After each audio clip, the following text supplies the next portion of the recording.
"You're coming with me," said the lonely rancher to the woman beaten for giving birth to triplet girls, Wyoming Territory, late January 1877. High ridges of the Snowhorn Mountains, the wind was howling like a wounded beast. The first sound that caught Silas Grizz's ear was not the wind. It was the sharp, high-pitched wail of something smaller, more fragile. He pulled his horse to a stop, snow crunching under hooves, and tilted his head toward the timberline. There it was again, a baby's cry, no multiple. He narrowed his eyes and dismounted. The path hadn't been ridden in days. It cut through the trees like a scar. His boots sank ankle-deep with each step.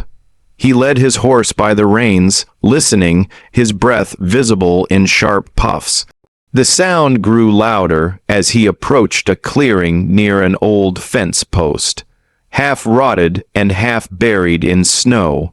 And there she was, a woman barely upright, tied cry to the post with barbed wire, her arms bound behind her, skin torn, wrists bleeding. Snow clung to her lashes, and the edges of her hair now frozen in place. Her lips were cracked, her face pale as death, save for bruises blooming violet across her cheekbones. At her feet, 3 bundles, infants, newborns, no older than a day. One whimpered weakly. The other 2 lay silent, wrapped in what looked like the shredded remains of a nightgown. The woman's head moved slightly. She was conscious, barely. "Don't let them take my daughters," she whispered. Silas dropped to one knee beside her without hesitation. He pulled off his gloves and checked each of the babies. Breathing shallow but steady skin, cold, the kind of cold that traveled into the bone. "You're coming with me," he said, voice low, steady, certain. She blinked slowly, like it took effort to register the words. He took a knife from his boot and sliced the barbed wire. It had bitten deep into the skin of her forearms. Blood welled where the rusted steel tore free, but she did not scream. She did not even flinch. He wrapped his arms around her waist to hold her steady as her legs gave out. Her body was limp, heavy with exhaustion and blood loss. Silas didn't hesitate. He scooped her up, cradling her against his chest. Then the babies, one by one, he gathered them. He tucked the smallest against his coat, secured them using a thick wool blanket from his saddle. They barely stirred. The wind picked up, slicing across the open space. He shielded them with his body as best he could. His horse nickered anxiously nearby. Silas glanced toward the horizon. They had a half-mile back to his cabin uphill. Through snow, he adjusted his grip on Marival, tightened the wrap on the infants, and whispered, not to her, not to the babies, maybe to the wind or maybe to God, "You don't die here. Not on my land." He mounted the horse with care, keeping her in front of him, the babies tucked between them. She weighed next to nothing. The infants were lighter than winter rabbits. The cold had drained them all. Time was not their friend. The trail back was slow, the wind relentless, but Silas moved without pause. There was no time to ask who she was or what demons chased her. Only time enough to keep her alive. The cabin was dark when they reached it, the fire long gone cold. Silas kicked open the door, carried her straight inside, and laid her gently on a bed of quilts near the hearth. The babies came next. He set them in a basket lined with rabbit pelts, then turned to stoke the fire with hands that didn't shake. Not yet. Outside, the snow continued to fall, covering the tracks that led to her place of pain. Inside, Silas worked by firelight, silent and certain. A stranger had been left to die, but not here. Not on his land. The cabin was no more than 4 wooden walls and a sloped roof, groaning under the weight of snow. But it was dry, and the fire Silas Granger had kindled now crackled with life. Warmth crawled out slowly from the hearth, pushing back the cold that clung to the corners of the room like a second skin. Silas moved with practiced silence. He hung his soaked coat by the fire and peeled off his gloves, revealing calloused, cracked hands. Midel lay unconscious on a bed of piled wool blankets in the corner. Her lips were blue. Her hands were wrapped loosely in strips of linen. She had not stirred since they arrived. The babies had begun to mewl, low and weak, but alive. Silas filled an iron pot with goat's milk from a jug he had hidden behind stacked wood, and placed it on the fire to warm. He found a small feeding spoon carved from pine and set it beside a tin bowl. Then he walked over to the woman. She was barely breathing. He dipped a cloth into a pail of warm water, wrung it out, and began cleaning the dried blood from her ankles and calves. The bruises went deep, mean purple-black swells along her shins. Someone had kicked her hard and often.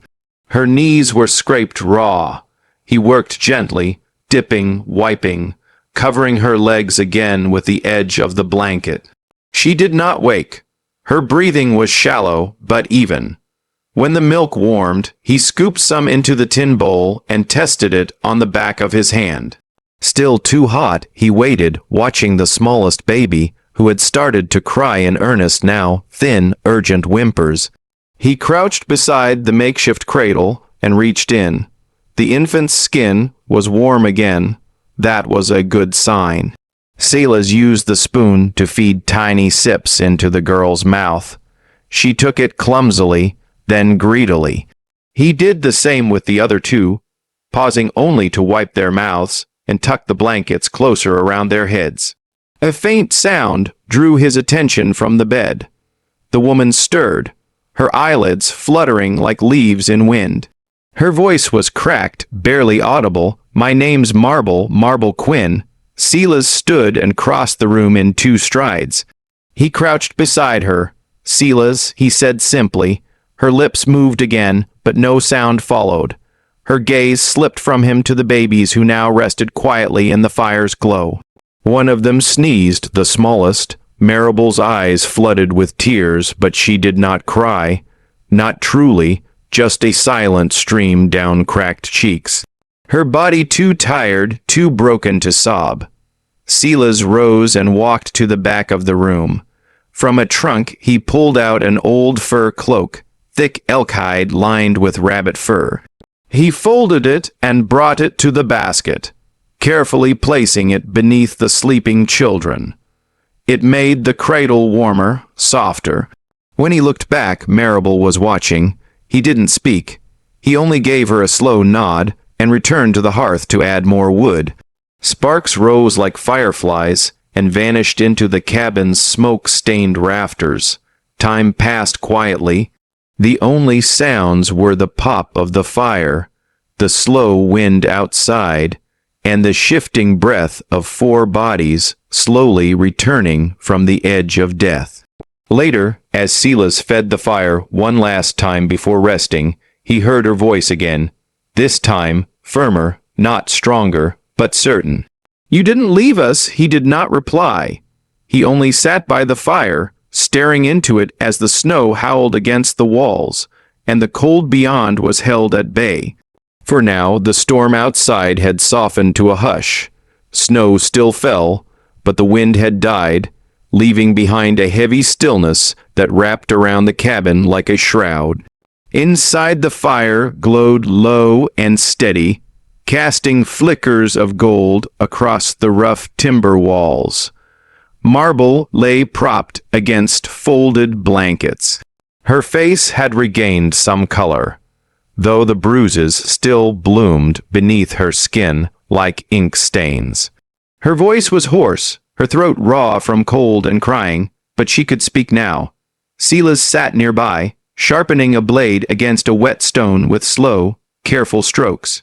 He hadn't asked her anything, not who she was, not who had done this, not why she had been left to die.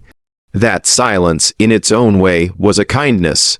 "I was 17 when I married Joseph Quinn," Marble said suddenly, her voice quiet but clear in the hush. He was 34, rich, powerful. My father said I was lucky. Silas did not look up. He kept sharpening the knife slowly, steadily. I thought I was lucky too at first, she continued. He brought me to a big house with tall windows and marble floors. I wore silk. I slept on feather pillows, but he never touched me like a husband should. Not kindly, not gently. She paused, glancing at the sleeping babies beside the fire. Their tiny chests rose and fell in perfect rhythm. First daughter, he frowned. Second, he stopped speaking to me. Third, her voice cracked. Silas finally looked up. His eyes were calm, steady, waiting. When the third girl was born, he called the midwife and said she cursed the womb. He told his brothers I was no better than a mule, useless if I could not give him a son. That night they beat me. She turned her face slightly, revealing a faint scar along her jawline. Old, faded. I thought he might kill me, but instead he dragged me to the old fence post and tied me there. Said, if the snow did not take me, then I was meant to live. Called it justice. Her hands trembled as she spoke. One reached instinctively toward the basket holding her daughters. They said girls are nothing but mouths to feed, she whispered. Silas set the blade down. He did not speak. Not right away. His jaw flexed once tightly. Then he stood and walked toward her. His boots made no sound on the cabin floor. He knelt beside her cot and reached for her hand. It was swollen and bruised, the knuckles scabbed. But he took it, as if it were made of glass. Holding it gently in his large, weathered palm, he met her gaze. His voice was low and certain. Here, he said, your girls are the only thing worth feeding. Maribel's eyes filled with tears. This time she did not hold them back. She let them fall silently down her cheeks, mixing with the warmth of the firelight and the sound of her daughter's breathing. Silas stayed kneeling beside her, hand in hers, his presence quiet and grounding. Outside, the snow kept falling.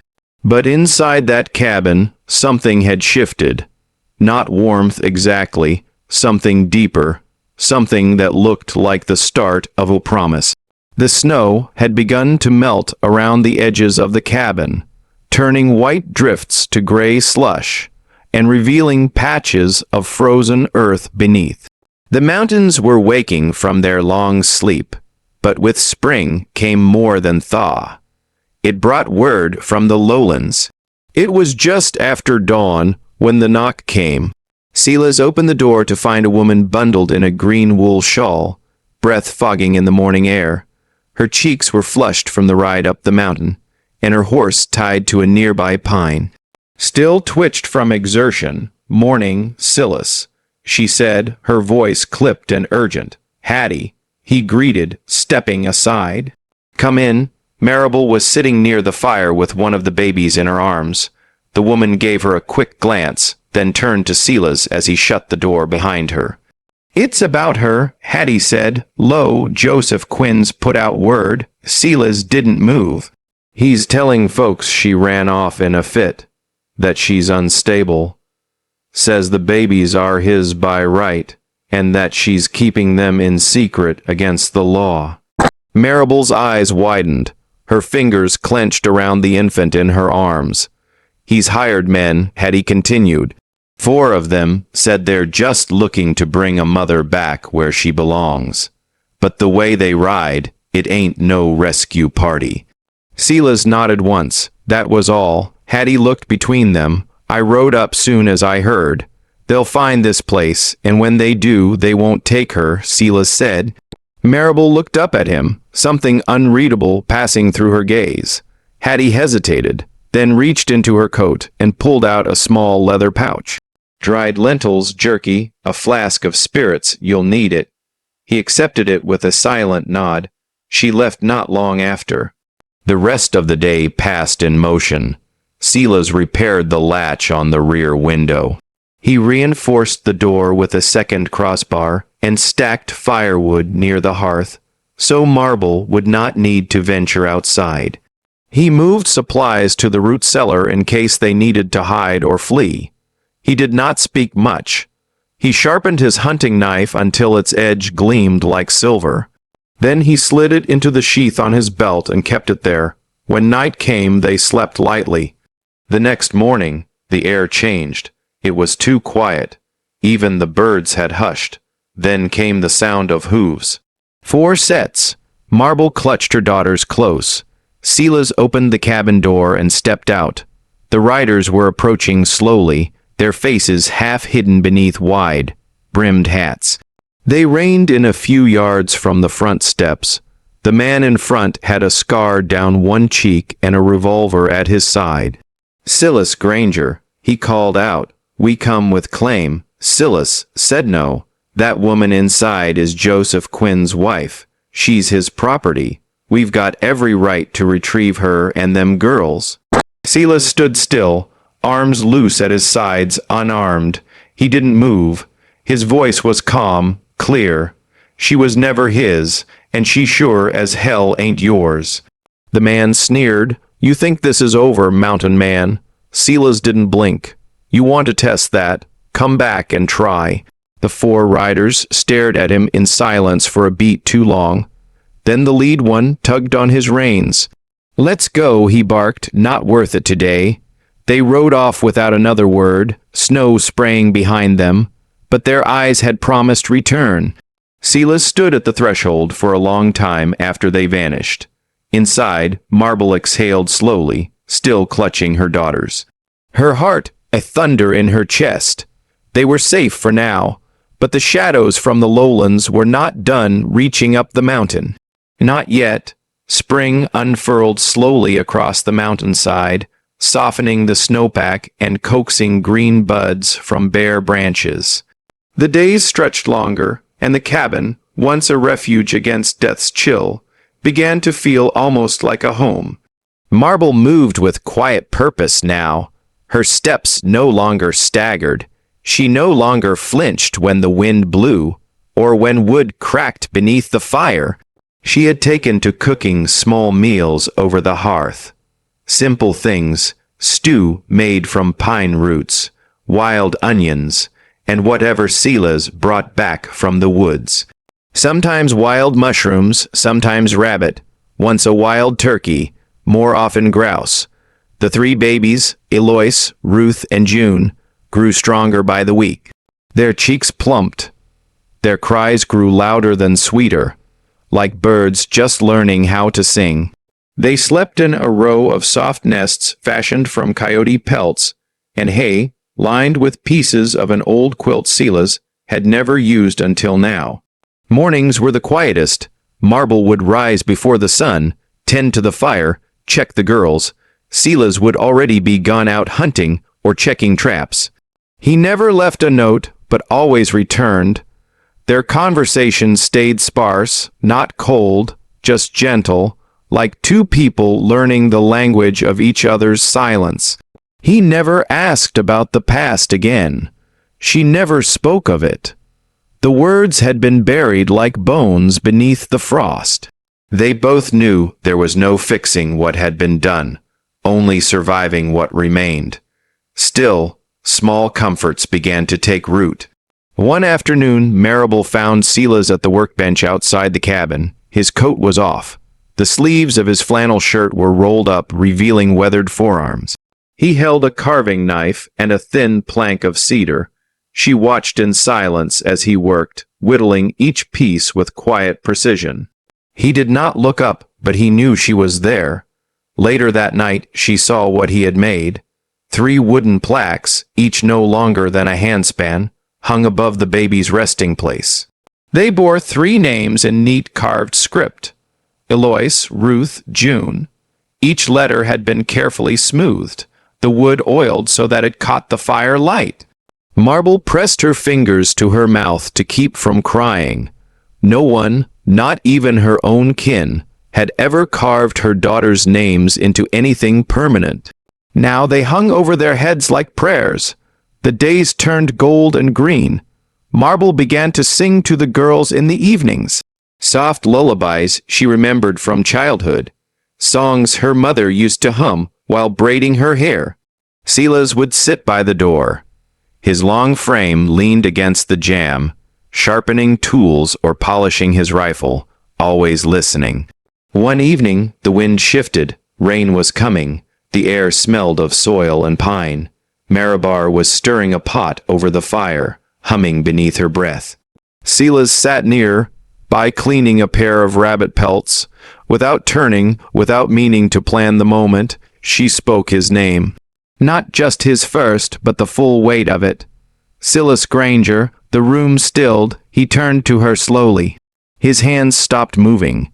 His eyes caught the light of the fire and held it like embers that had waited for breath. He didn't answer right away. He just looked at her.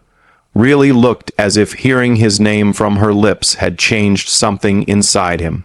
Marable turned then, meeting his gaze with a steadiness she hadn't had before. "I never said thank you," she whispered. Not properly. Silas rose, quiet as always, and stepped closer, but didn't touch her. He looked down at the bubbling pot, then at the girls sleeping behind her, and finally back into her eyes. "You didn't need to," he said. A long silence settled between them. Not awkward, not unsure, just full. Full of things that didn't need saying yet, but lived there now in the air, in the fire, in the way they existed beside each other. She smiled then, the smallest curve of her lips. Not the kind of smile that meant everything was fixed, but the kind that meant something had begun. And Silas Granger, the man who had not spoken 10 sentences a day since she'd met him, nodded once and went back to his seat. Outside, the wind picked up. The rain had not yet started, but it would. Inside the cabin, the fire burned low and steady, and the quiet had never felt more like peace. The storm rolled in just after dusk, low and fast across the mountain, turning the wind cruel and the sky into a white rowing fury. Snow slashed sideways against the cabin walls, thick enough to erase tracks in minutes, wild enough to make a man lose direction within steps of his own front door. Inside, the fire snapped and hissed. The windows shook in their frames. Silas stood by the back wall, checking the last of the shutters, while Marable held Ruth and June close, her body curled around them. Eloise slept soundly beside the fire, unaware of the rising tension in the room. Silas froze. Tone 8, Frost with the BACK of his hook and knuckle, and looked out into the blizzard's swirl. Figures, 3 of them, horsemen moving through the storm, cloaks drawn tight, heads bowed against the wind. They came slow, deliberate, pushing against the mountain's resistance like they owned it. Silas backed away from the window. "It's them," he said. Marable's breath caught. She didn't need to ask who. One look into Silas's face told her Joseph had found them. He turned to her, voice low and urgent. "Take the girls. Follow the creek. Stay low. Do not stop. Don't come back unless it's with law." Her eyes widened, but before she could protest, he was already moving. He went to the corner, pulled out the old elk fur cloak, wrapped it around her shoulders, and tucked a bundle of jerky, dried apples, and a small flask into her satchel. Then he unsheathed a small blade, not longer than her hand, and pressed it into her palm. "Keep it close. If they catch up, do not hesitate." She stared at him, mouth trembling. "What about you? I'll lead them the other way." He kissed Eloise's head once, quick and silent, then turned to her again. "Go now." Marble bundled the girls, 2 in her arms, one strapped to her back, and slipped out the back, vanishing into the trees. Silas watched the door swing close behind her. Then he went to work. He dragged a spare coat onto a broomstick and tied it to a fence post near the southern trail. He lit an oil lamp and tucked it behind a log to cast shadows. Then he rode his own horse halfway down the trail and looped its reins to a tree as if it had been left there in haste. He even lit a small fire just past the trail's bend, enough smoke to draw attention, enough heat to confuse. Then he returned to the cabin and waited. The knock came minutes later. Hard, unwelcome, Silas opened the door to find 3 men, snow-covered and grim. At the front stood Joseph Quinn. He had not changed much, still handsome in that cold, polished way, but his eyes were colder than the storm behind him. "Stoker, she took what's mine," he said, voice slicing through the wind. "The girls carry my name." Silas stepped out onto the porch, closing the door behind him. "You come this far for lies. I come for blood. I ran from you because you left her to die. She belongs to me." Joseph snarled, pulling a pistol from his belt. Silas didn't move. "She belongs to herself." Joseph's jaw twitched. "Last chance." Silas stood tall, unarmed, unflinching. "You'll have to shoot me." One of the men behind Joseph stepped forward, swinging the butt of his rifle. The blow caught Silas on the shoulder. He staggered backward, hit the door frame, and collapsed to one knee. Snow soaking into his shirt, crimson blooming at the seam. Joseph stepped forward, gun aimed, and then dropped it. A new voice cut through the air, loud and righteous. A lantern swung from the tree-line. Sheriff Mather rode into view, flanked by 2 deputies, rifles raised.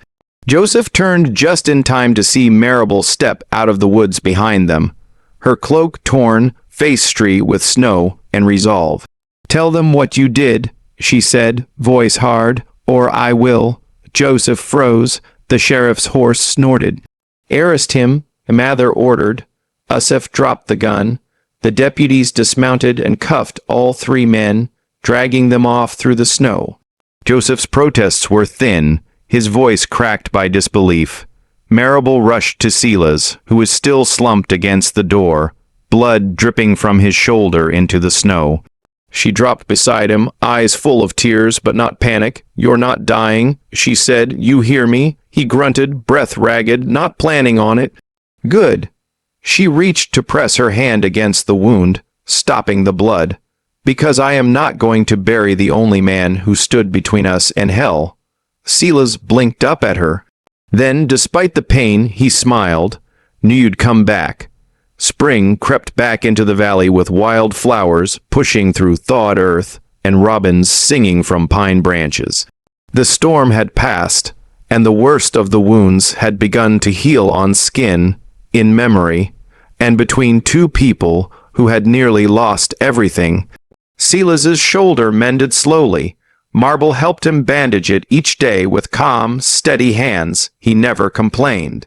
She never fussed. Life had taken a cruel turn, and yet here they were, still breathing, still moving, still building something from what remained. With the danger behind them, they rebuilt the cabin together. What had once been a battered shelter for survival was now becoming a home. Silas extended the east wall to make room for a larger hearth. Marble painted the shutters a faded green using leftover pigment from an old can Hattie had brought up from town. Soon they decided to open their doors to travelers. There were always men on the trade trail, fur traders, timber haulers, ranch hands riding from one county to the next. Word spread that a hot stew and a safe night's sleep could be found near the ridge just below the second switchback. They called it the Hearth at Granger Ridge. Marable cooked meals that warmed the stomach and softened the heart. Venison stew, root vegetable hash, sweet cornbread with honey. Silas hunted and chopped wood, maintained the stables, and made sure no trouble ever crossed the porch. The 3 girls grew fast. Eloise walked first. Ruth said her first word, fire. June sang before she spoke.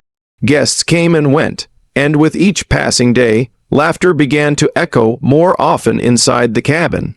One evening, after the last rider had left and the girls were asleep, Marble stepped out to find Silas on the porch, sanding down a rough board. He looked up at her, reached into a satchel by his feet, and pulled something out. A shawl thick woven by hand, dyed deep burgundy with dark thread embroidery. On one corner in careful stitching were 3 initials ERJ, and beneath them in all capital letters Worthley. She took it without speaking, ran her fingers over the thread, her breath caught. You may